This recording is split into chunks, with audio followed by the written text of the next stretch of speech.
Hello everybody and welcome back to Path of Exile 2. Rather than doing another grind video today, I kind of wanted to just give everybody, especially those of you who might be regular viewers of our casual mapping series, a little bit of an overview of the various characters that I've leveled up so far into mapping.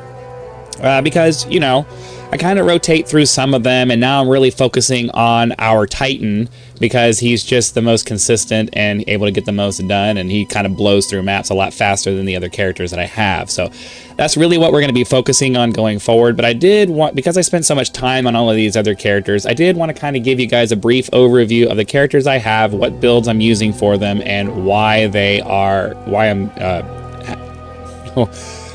I have them. I kind of lost my train of thought there for the last second. Regardless, we're not gonna get in depth or anything. I just kind of want to give you guys a quick little brief overview of what the character is and how they kind of work. I'm a little bit hesitant to actually go into the game into the characters to look at these, but we'll try it, and hopefully the client doesn't crash on me. We'll see. I'm having issues. I've been having issues with my recording software and my actual and the game and the systems and everything, because they still haven't fixed whatever system resource utilization issue they've been having. So the first character, and this is actually the first character I started in Path of Exile 2 because, you know, I thought the Mercenary was kind of cool and the crossbow and all of that. My first character is my rocket launcher Mercenary. I will get through this, I promise. And the basic premise of this is we are using our explosive shot. Our explosive shot has martial tempo and scatter shot, which are the things that make this really work quickly because we're able to shoot multiple projectiles. It's like a machine. It's like a machine gun RPG kind of thing, and it shoots out 3 different bolts, and they all explode in place. And then we add heft to add a little bit more damage to that. Then when we come across an enemy that has needs a little bit more damage output, we toss some oil grenades out there to debuff their fire, make that do a little bit more damage. Almost never end up using my stun because for the most part, even bosses, I'm able to burn them down fast enough that I don't really need too much in the way of stun. Emergency reload adds a little bit of a damage buff, but I haven't really noticed that it helps all that much. And then as far as gear goes, we're just using the standard gear that you know, standard armor and evasion gear, really focusing on elemental resistances to max all of that out, and we got some chaos resistance there.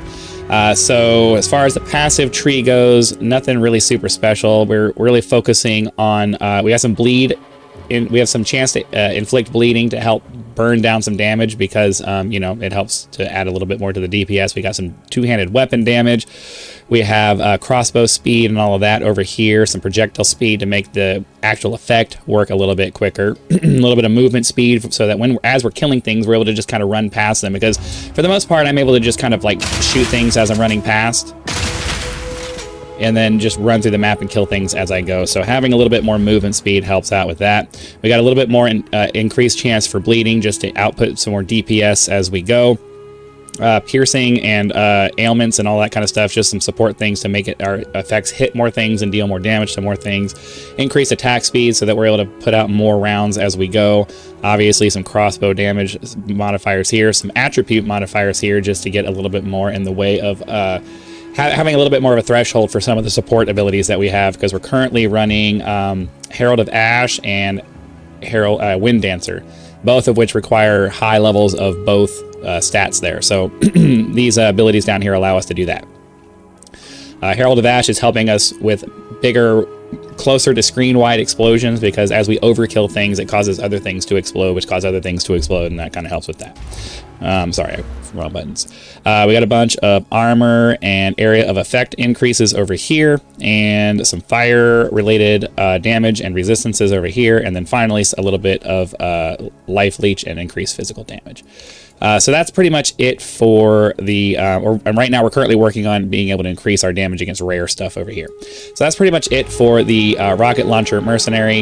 It's really nice to be able to just kind of run through the map and just click on enemies as you're running.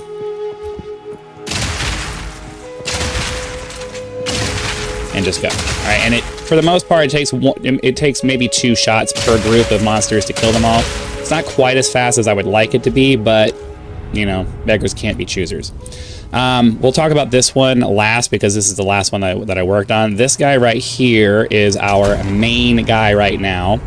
I have a little bit of a heart attack every time we do that. This is our Boneshatter Titan. He is currently, the gameplay loop for this is we're currently using Leap Slam and Boneshatter to get screen-wide clears. I'm getting pretty much screen-wide clears with all of this guy here. So you basically Leap Slam into a group of enemies, do a dodge roll, and then Boneshatter once you do it, and you basically explode everything that's local to you. And because we've pumped up our area of effect for our abilities to the point where it's kind of ridiculous, this group of explosions here will set off another group of explosions over here, and another over here, and another over here, and basically you get a screen wide cleared.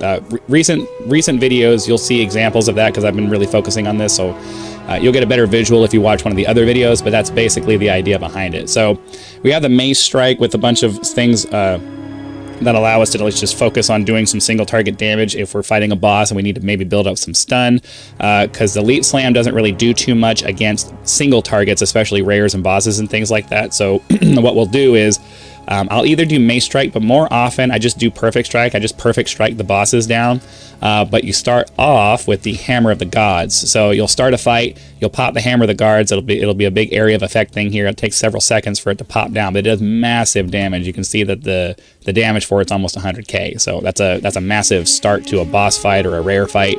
And then as I'm waiting for that to come down, I'll just kind of Perfect Strike and boom. And the Perfect Strike, this character, in addition, just like my Mercenary, has a chance to bleed, passives included in his tree. So what ends up happening is that the Hammer of the Gods will pop down and generally cause some bleeding, and then I'll do this to finish something off, and that'll also cause bleeding. The health bar just kind of goes so that's a lot of fun with that. As far as gear, we're just doing armor, straight up armor. I haven't noticed a problem with it. A lot of people are talking about how armor sucks, and I'm sure it does. My understanding is that armor is really effective against weak attacks and almost nothing against very strong attacks. And I guess that the intent behind that is probably to force you to maneuver around during boss fights instead of just standing there and spamming them down. I don't know that I agree with that philosophy, but that seems to be what they're doing. Oh, I have these things in here. I need to get rid of those. I forgot to talk about the ascendancy for our... I have the Gemling Legionnaire, and the only thing for the Gemling Legionnaire for my Mercenary is that I just went to get to be able to have 2 of the same support gem. That's the only difference with all of that.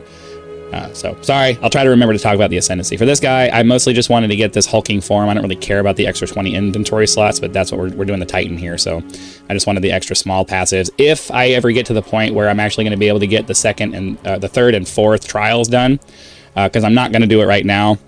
The way that trials work right now, I hate the Trial of the Sekimas and the Trial of Chaos. By the time you get to like 10, by the time you get to like 7, 8, 9 different modifiers that are making things hard, it's even with this character, it's just very difficult to get through. I tried both. I tried the level 3 Trial of the Sekimas and level 3 Chaos Trials. I wasn't able to get through either one. For the Trial of the Sekimas, I actually got through all the way to the boss of the 3rd level. But I only had like 60 honor left by the time I got to it, and I didn't have any way of replenishing it, so I'm really not a fan of the honor system. It's super frustrating. But anyways, if I'm able to get more, I'll get this armor, this equipped armor option here, and this equipped life option here, because I don't want my slam skills to have any more effect than they do, because my leap slam is just for priming enemies for the Boneshatter. I don't want it to do any more damage than it already does, because we're leaving it at level 7 so that it doesn't overstun things, because the only purpose for the Leap Slam is just to hop into a group of enemies, prime them for stun so that I can Boneshatter them. So we definitely don't want to do any more damage with this than we already are. So this passive set is useless to me, as is this passive set, because I don't want to increase my general stunning any more than I already do. So as far as passives for all of this stuff, we're mostly just increasing body armor, increasing damage. We've gone for every possible area of effect thing that we can reach, increasing the speed at which we do our skills, some increased stun buildup for the most part, but we don't want to do too much more of that. More armor, more damage. This is for accuracy to make sure our perfect strike doesn't miss. But the problem with the perfect strike is that a lot of times when you have your mouse over an enemy, it doesn't focus on the enemy. It kind of focuses where your cursor is. So if the enemy shifts slightly, and even if you move your cursor over to him, a lot of times it'll still miss. It'll go off just to the side of him, and it's super frustrating. So you need this because it sucks to sit here and do this massive charge up and then it misses because, you know, you just had a bad roll or whatever, but having that on there is really nice to have. More stun buildup, more life, a whole crap ton of strength, and we'll talk about why in a second, and then some more stun buildup. The biggest reason why we went with more strength is because we took this giant's blood so that we can have a two-handed mace in one hand and the shield in the other. This triples the strength requirement. The giant's blitz triples the strength requirement, so instead of needing 135 strength, I need like 520 or something like that to make this work. So we had to take a crap ton of strength and increased attributes over here. Currently working on even more area of effect just so we can get really great screen clears. And that's pretty much it for the Boneshatter Titan. I think that covers everything for that. But yeah, it's all just armor, strength, really focusing on that. Okay, so we're gonna hope that this doesn't crash on me. I don't mind if the client crashes, but this game has a tendency to crash my entire computer, so that's why I'm making the, you know. The next main character that I worked on, so I did this guy first, and then I think I kind of did this guy, but this is my main, so I wanted to talk about him first. But the next guy, the next most important guy, at least as far as things that we've leveled, has been this Ice Shatter Monk. So we'll take a look at him and hope that nothing crashes. The basic premise of the Ice Shatter Monk is that you use Ice Shatter to freeze enemies and then shatter them, and it causes a local explosion in whatever group that you're in. You can find some videos. This build is directly taken from Raxx and Terex's monk build, so you can see some videos of that. And I also have videos of this character running around and doing that. Standard monk gear, evasion and energy shield, nothing too special about that. Just try to get the best staff that you can. Increase physical damage is extremely important because all of your abilities are based off of your physical damage. As far as skills, we're using Ice Strike with martial tempo and some damage boosters right here. And then for bosses, you have the standard Tempest Bell with a bunch of support gems here. I'm following, like I said, I'm following his build to the letter, so I'm not going to go get in depth. If you want his build, go watch his video or go to his website. I'm not going to steal his content. And then obviously charge staff to build up, to add some damage to everything that we're doing here. So it's got a few things here that help with that. Herald of Ice is useful because this is what causes our frozen enemies to explode and cause a chain explosion near us. Unfortunately, because I can't because the area of effect, most of the area of effect stuff is over here where the warrior is. I can't reach most of that, so I'm not able to get the screen wide clears that I'd really like to get out of it. But we're able to get some local explosions, and that's pretty nice. Herald of Thunder also allows us to add some screen-wide lightning damage, so that you know, when we're able to proc it, some lightning bolts come down and hit random enemies around the whole thing. And then we have Combat Frenzy, which allows us to. Why do I have Combat Frenzy? Oh, I think I had Combat Frenzy on here because I was trying out a Flicker Strike build, and I don't think I need this. I think Wind Dancers. I'll take a look at this later. I think Wind Dancer is supposed to be our thing. I think I got Combat Frenzy because I needed the charges, but I don't think we need the charges anymore. I don't remember what we're using the charges for. Maybe for the charge staff. I don't remember. It doesn't matter.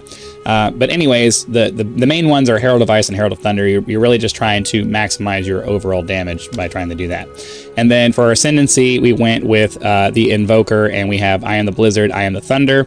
I believe that going further, we're supposed to come up here so we can get some more spirit from our equipment.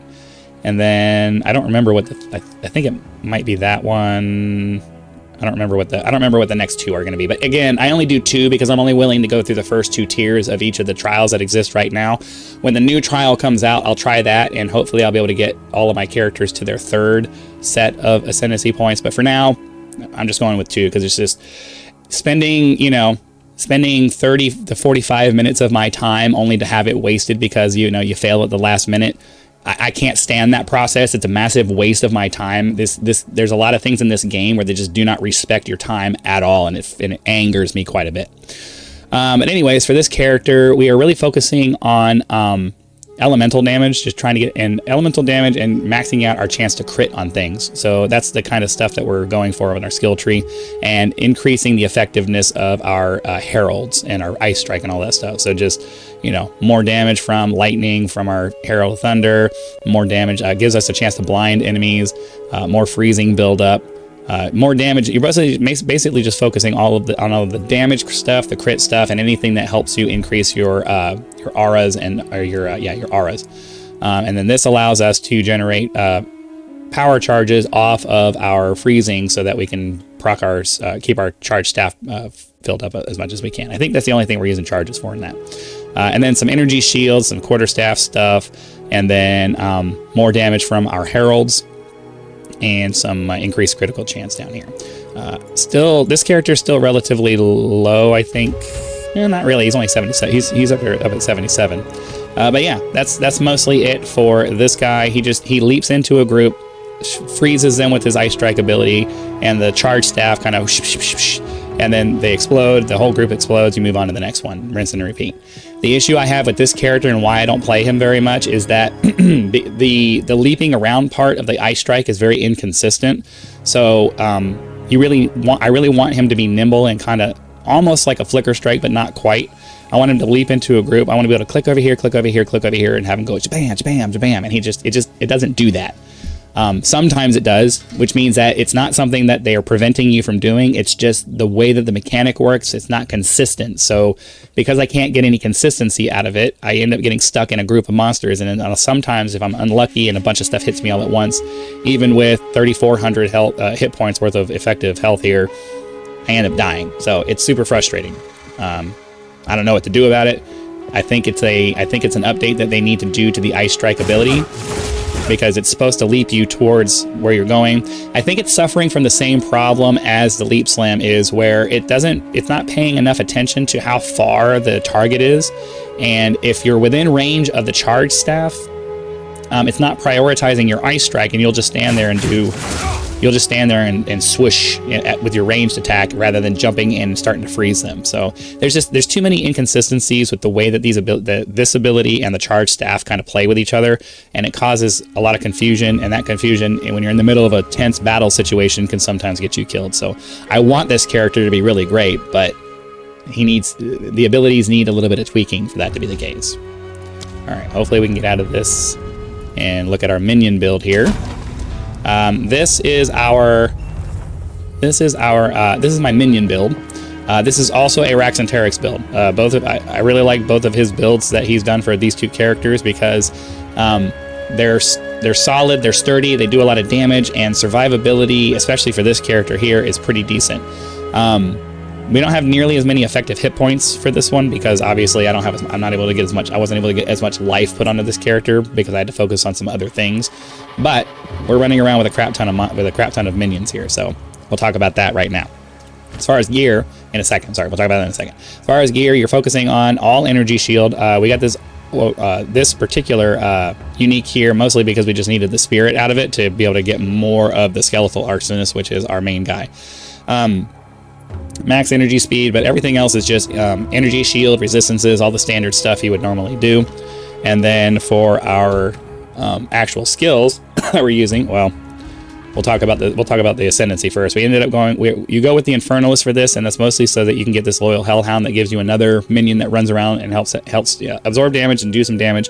And we also have some skills applied, some support gems applied to him that allow him to apply some debuffs to things. Same thing with our skeletal warriors. We have a bunch of debuffs being applied by our minions, so that's how that works. And then Altered Flesh allows us to it swaps some damage around so that you can get a little bit. It swaps your damage around. It changes what kind of damage you get to another kind of damage, so that you can kind of adjust your gear a little bit. It's mostly just to give it so that you can get a little bit more chaos reduce physical damage. I think that's mostly what you're trying to get out of it, is just get the physical damage switched over to chaos, and then you get some more resistance out of that. Eventually, I think we come down here to these two here, and that's mostly why we're taking this, and so we can get down to these two here. But as I've said twice in this video, until we get an ascendancy process that isn't as asinine as what exists right now for more than just the basic level. I'm only going to be running with 2. So I may end up swapping this, because I don't really need that, and but I'll figure that out on my own. But I wanted to talk about this because I wanted to talk about that so that we could talk about the Summon Infernal Hound, because you're wondering why that's there. So yeah, everything for this just makes it stronger or adds some kind of a debuff as part of their thing. I didn't realize that it opened up, so I'll find something else to stick in there. But our primary damage dealing is Skeletal Arsonists. We're laying down we're laying down walls of fire, and then we allow our Skeletal Arsonists to just throw their grenades through that, and that does a bunch of extra damage. We have a Cleric to help keep them healed. We have a Mage over here to apply shock to some of our enemies. The Flame Wall is there to... The Flame Wall doesn't really do any damage. It's mostly there to just allow our grenades... to add more fire damage to our grenades from our Arsonists over here. Pain Offering sacrifices the skeleton to make them all kind of go crazy and do more damage. Flammability for the debuff. Solar Orb, I have this. This isn't part of Raxx's build, but I saw this on another minion build, and I was like, well, I mean, it can't hurt to have one more little damage dealing thing to pop into, you know, tougher opponents to just add some more DPS on top of all of that. And then Grim Feast, and then we have Grim Feast to recover energy shield, and then Raging Spirits are coming out of our firewall here. So every time we cast it, a bunch of Raging Spirits come out. You just keep casting it, and they keep coming out. So that's the abilities. As far as our skill sets here, we mostly just have every minion thing we could get to. That's pretty much what you're doing. You're just trying to get minion damage, minion life, minion all that stuff. Increases in mana, increases in overall damage for things. We have some area of effect increases to make everything spread out a little bit more. We have all of our damage coming out of our mana before our energy shield, which is one of the reasons why I don't care so much about our overall number over here, because we're adding another 1100 over here. So overall we have 34, 35, 36, 37, 38, almost 4,000 effective health, assuming we don't burn our mana pool down. And then we have some more minion stuff over here, some more minion stuff over here, and yeah, it's mostly just all about buffing your minions as much as you can. So, because they're the ones that are doing all of your damage, and ideally they're the ones that are going to be absorbing most of your damage. So this is cool. Now, the caveat to this entire character. The reason I don't use this character very much is because you feel like you're dragging an anchor behind you.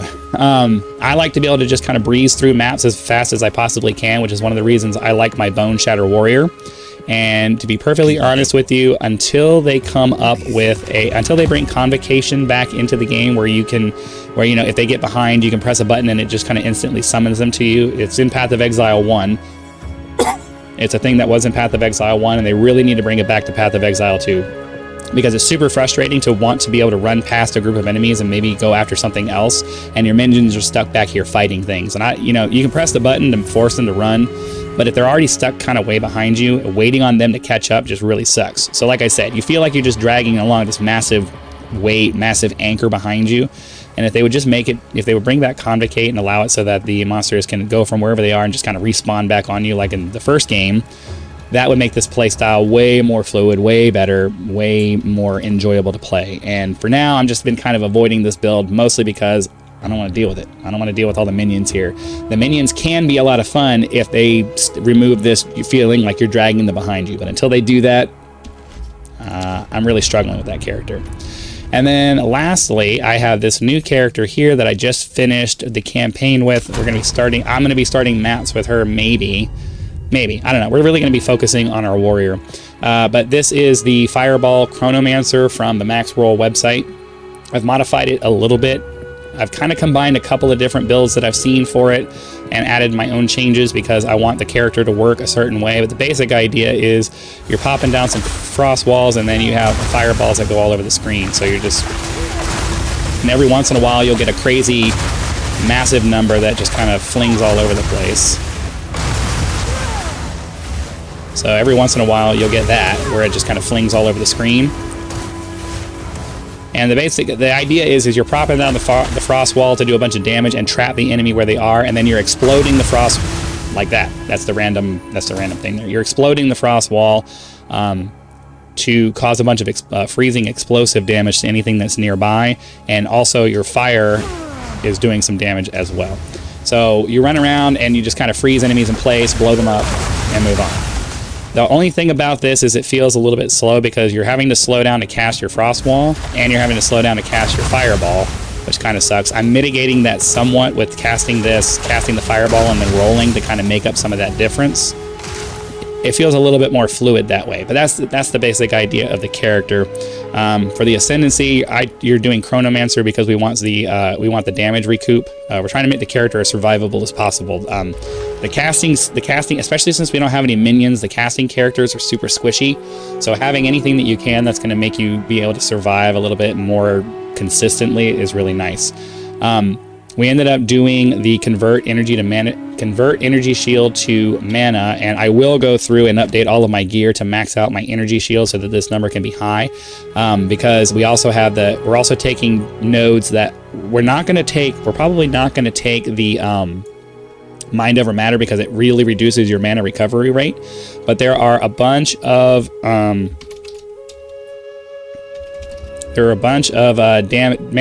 damages taken from mana before life nodes that we're taking. I already took a few over here. I'm in the process of taking some over here. We're going to eventually get like a 25 or 30% of our damage that we're taking. It's going to go from our mana first. So ideally, we'll see. If I don't like it, we'll switch back to the energy shield. I had something like 1700 energy shield over here. It's just the only thing I don't like about energy shield is that there's no way to recharge it unless you come over here and take this life recharges from your flasks.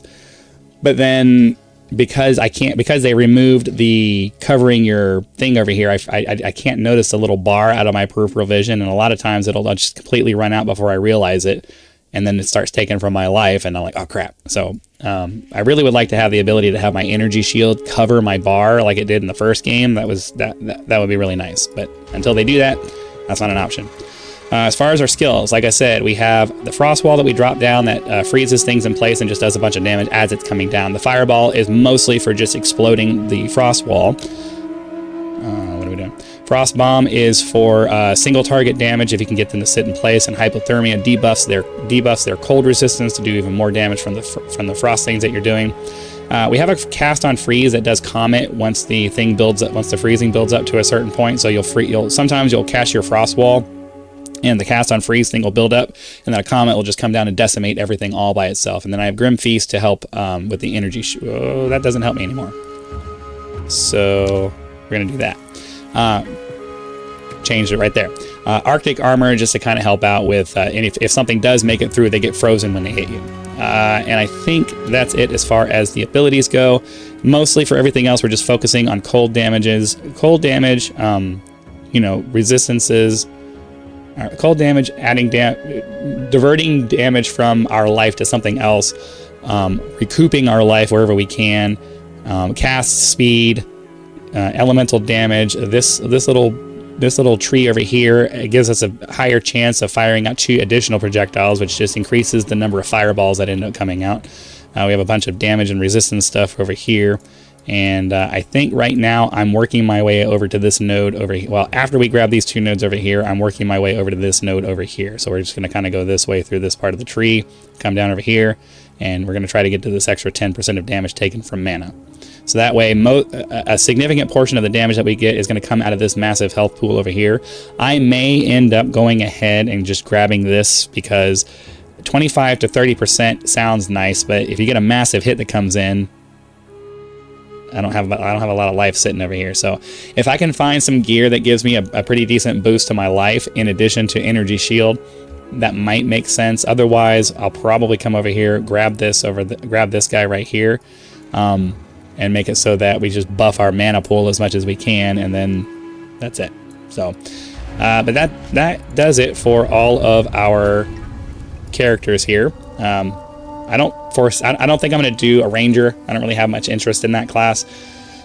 But for the most part, we're really just going to be focusing on our Boneshatter Titan. So Continue watching the videos. Be sure to click the like button, subscribe to help us reach 10,000 subscribers. Join as a member for early access to all of our videos, as well as various perks depending on which tier that you choose. You can also just leave YouTube's version of a tip with that thanks button. Also have PayPal and Patreon links if you prefer to support channels outside of the YouTube economy. Some people like to do that.